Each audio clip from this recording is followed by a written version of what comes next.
You think it's gonna be the Red Room? I don't want to do the Scab Lady because I already read that and that was really terrible and it was on Reddit. Okay, the Red Room. Author's note. This was a creepypasta I wrote out when I was 16 based on this Japanese flash video that is rumored to have a favorite Nevada-tan, the 6th grader who caused the Seibo slashing in 2004. I submitted a heavily censored version to my school's creative writing book, but the following is the much, much darker original. It was almost 4 o'clock in the afternoon and the large, suburban Edwin McDonald High School had just let out for the weekend. A tall, mature-looking young man, Eric, stood alone in one of the classrooms, leaning on someone's desk and flipping through the rift of papers in his hands. A long weekend was coming up and almost everyone had something due, so that afternoon had become a last hand-in opportunity. There were probably less than 15 students still in the building. A fair-haired, bespectacled boy about Eric's age came into the room and slammed his fair-sized backpack onto a desk. Hey, you're still here? Eric simply glanced up, not faltered by the noise. I have a lot of papers to put in, Ramsey. Everybody else is leaving now. He gestured to the door. 3 mousy-looking girls walked by, chattering. You're still going to come over tomorrow, right? I wouldn't drop my plans without saying, Eric said with a shrug. He often found himself the least energetic of the pair. Ramsey was a nice guy, but he was way too wild sometimes. Oh, by the way, Ramsey pulled himself to sit in one of the desks. I heard a rumor about a deadly pop-up on the internet called the Red Room. Eric finally looked up, his face disturbed. You heard about what? The Red Room. Why is it called that? I don't know, but it's like this. Ramsey paused, smirking, trying to gather whatever story he had. Someone will be on the internet and everything's all normal at first, but a pop-up comes out of nowhere. Doesn't say anything other than, do you like... You can always close it. Well, that's the thing. If anyone tries to close it, they'll die. Ramsey ended with a hiss, wiggling his fingers in the air. Eric laughed a little. Come on, that doesn't make any sense, he retorted, throwing his jacket on. How do you know it even exists? It just does. I have to test it to be sure. Ramsey was agitated now. I heard a couple of people have actually died from it. Eric was at the door now. I hope not, man. Now I need to get all these to Mr. Granger, he said with a wave of the papers in his hand. Sure. Just be sure to come over tomorrow.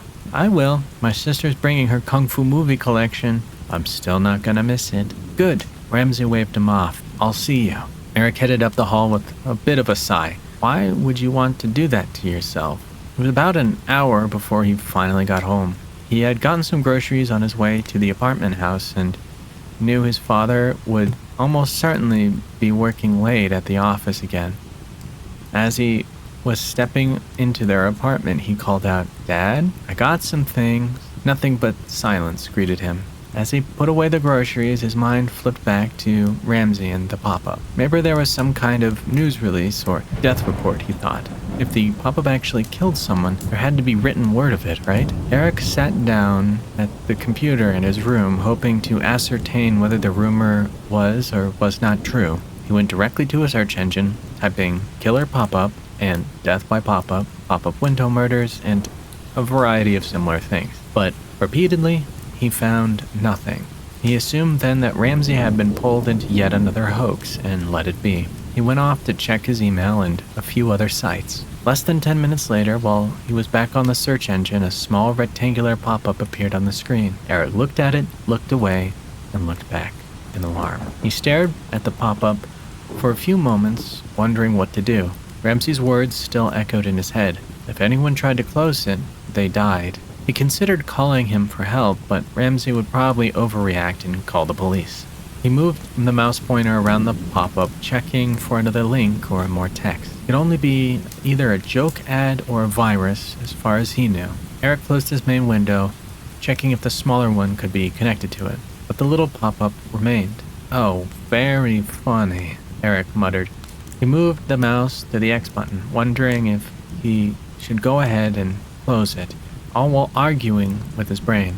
It's probably just a joke.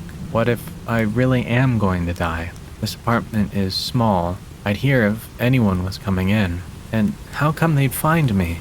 Finally, he clicked the X. Slowly and uneasily, It disappeared from the screen. Eric looked at the floor, expecting someone or something to leap out and attack him. Nothing happened. He looked up again and prepared to shut off the computer, but the pop-up appeared again, this time with the sound clip of a girl's voice saying, "Do you like?" Her voice was warped, as if the sound file had been badly compressed or corrupted. Eric moved away from the computer, his heart racing. He waited once more to see if it would go away or change somehow, but it didn't. Feeling slightly more confident, he slowly clicked off the pop-up again. It returned a second later with the same garbled sound clip. If anything, Eric was beginning to feel embarrassed and irate.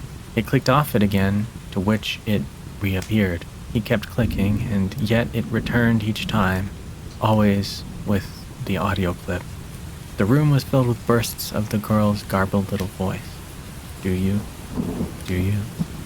Do you? Do you? After some clicking, Eric realized a word was coming from the line beside like. The sentence now read, "Do you like the blank?" "Do I like the what?" He said this to himself, hoping to be eased by hearing his own voice in the room. He was now curious and went back to clicking it over and over again. The more text slid from the line. The letters appeared in a different place every time a pop-up came up. "Do you like the earth?" The distorted little girl squawked. "Do you like the red? Do you like the red? Do you like the red room? Do you like the red room?" Red room? Eric sat there for a second, his stomach churning. He was afraid to take his eyes off the message, unsure of whether it would turn out to be a screamer or if he'd get a virus. Both of these possibilities were 1,000 times more comforting to him at the moment. "I found it," he told himself, his gut turning over harder now. "I really found it. It's not a joke. This is real." He quickly went through his mind for any red room he'd ever heard of. He briefly thought the whole situation was funny and prepared to go to the phone to call Ramsey. Then the pop-up closed itself. Eric turned back the screen. Immediately after, a full-size window popped up. It was nothing but an enormous text list of names on a red background. Eric, his hands now jittery, moved forward and scrolled to the window, skimming over the hundreds of names. He stared at them, his eyes widening in awe. Caroline Chalmers, Kay Wright, John Bay, Lisa Newport, Roy Kindlers, Mickey Fox. And then Eric saw something that made his heart stop. At the very bottom of the list was the name Ramsey Holmgren. Ramsey?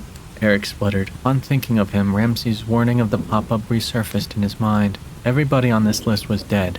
They'd found the red room before him. Eric thought he was going to cry. Something inside of him was telling him to run straight for the front door and get as far away from the monitor as he could, but he couldn't move. All he could do was sit there, shivering, eyes locked onto the red and black space that was Ramsey's name. Eric almost swore he could feel the sensation of cold, singing breath on the back of his neck. Before he could turn around, two hands clamped down on either of his shoulders and tightened their grip. Eric howled in pain, and before he knew it, he was slammed sidelong into the wall. On a Monday, 1 week later, two girls were sitting in their homeroom at Edwin McDonald High School, waiting for their second period class to begin. One of the girls sat on her desk, kicking her legs back and forth. "Were you listening to the news on the weekend?" "Not really. Why?" "Well, two boys were found dead on Friday. They were found in front of their computers with their stomachs gashed open." "Oh no. Did they find who did it?" No, but the cops think it was a suicide pact. Like, don't want to freak you out, but they both had industrial paintbrushes in their hands, and the boys were trying to paint the walls of their room with their own blood." "Oh my God, why would they do that?" Other classmates were crowding around now, eager to hear. The girl pulled the newspaper page from her satchel and handed it to her companion. "Here's the article. I think the boys were from our school." "Geez," the other girl frowned. "Why would you want to do that to yourself?" Written by Pencobel. Uploaded 13 years ago.